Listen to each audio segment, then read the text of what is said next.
You have activated Professor Upsidasium's Visuatronic Audiographic Steampunk Archive, collecting images and sounds from AnachroCon 2011, February 25th through February 27th. Part 2. Hello, sir. Can I ask you about yourself and your costume there? Sure. My name is Austin Sirkin. I'm a graduate student at Georgia State University in literature, and I am sort of making a profession of studying steampunk, as well as other things. But I also happen to be the culture track director for AnachroCon. The culture track here is different than what you may find at other conventions, because we're not really concerned necessarily with the details. For example, at a Star Trek convention, you would find panels on, you know, the various trivia and minutiae of Star Trek, and you would have media guests and things like that. At the culture track, we spend our time talking about what all of those things mean.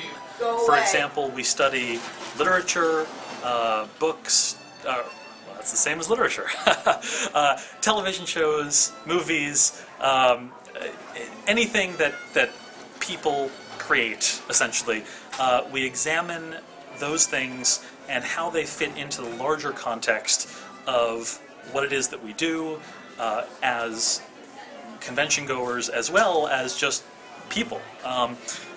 One of the main things is how what we do here in alternate history fits in the larger role of humanity, essentially. Mm-hmm. One of the most popular tracks that we do is Gender and Race, mm-hmm. in which we essentially examine the way that gender and race is handled in alternate history, steampunk, etc. And that ends up being very popular because people don't often get the chance to think about things like that. They don't get the chance to think about, you know, I'm wearing, you know, so-and-so costume. What does that say about me? What do you know, the things that I wear say not just about me, but about the society in which I am operating? And those are the sort of things that we talk about. And you will not find, to my knowledge, a dedicated track to that pursuit at other conventions. And here at AnachroCon, we really put a lot of focus on learning, which is why we have a history track, and studying, which is why we have the culture track. So, so that's sort of my baby, and I've sort of run that. And I do the same at DragonCon, though to a lesser extent, because we have the alternate history track at DragonCon, mm-hmm. which is, it's not a whole convention, it's just one track, and I coordinate the academic panels within that track. Okay. A couple questions for you. One, you said that you are studying steampunk. What does steampunk mean for you?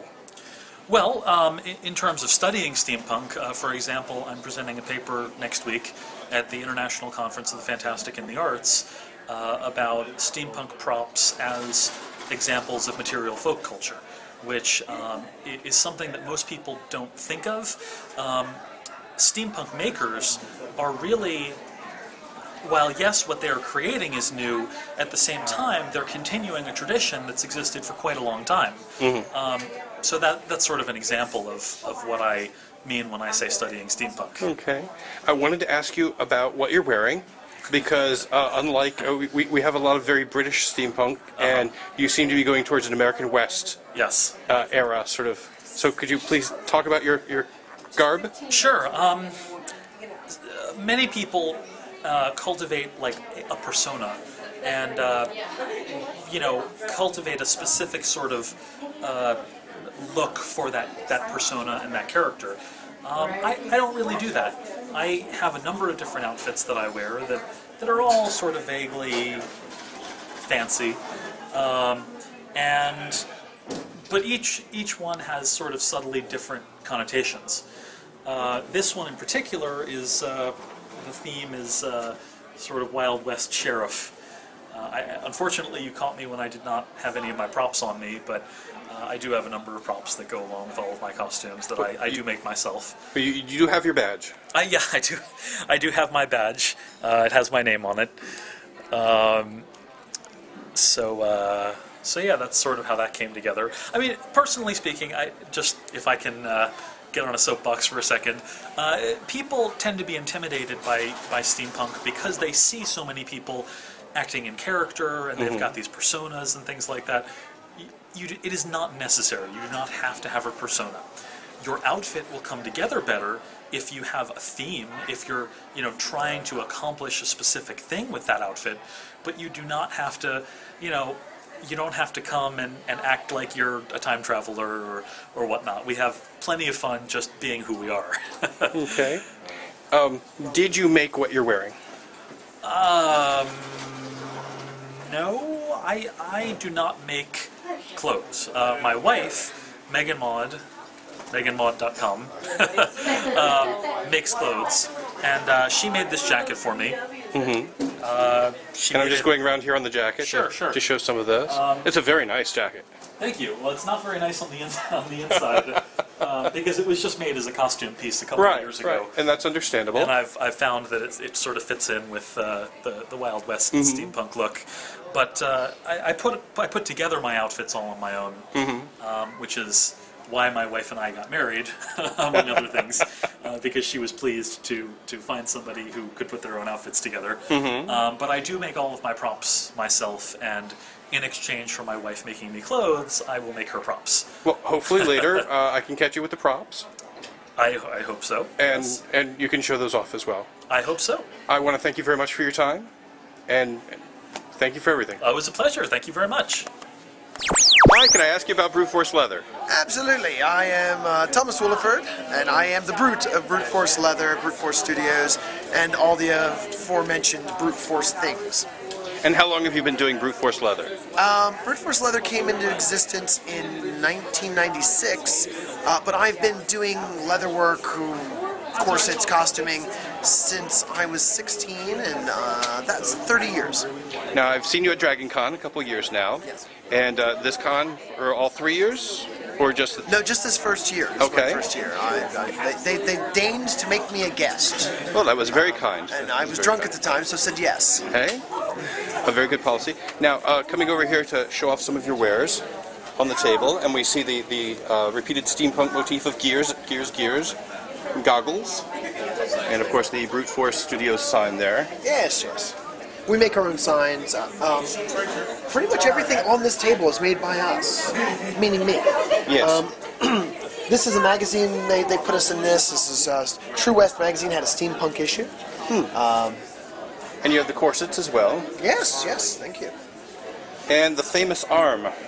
This is the famous arm.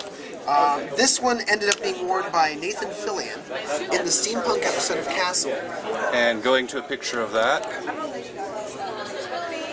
And that aired last year in October? October 10th on ABC.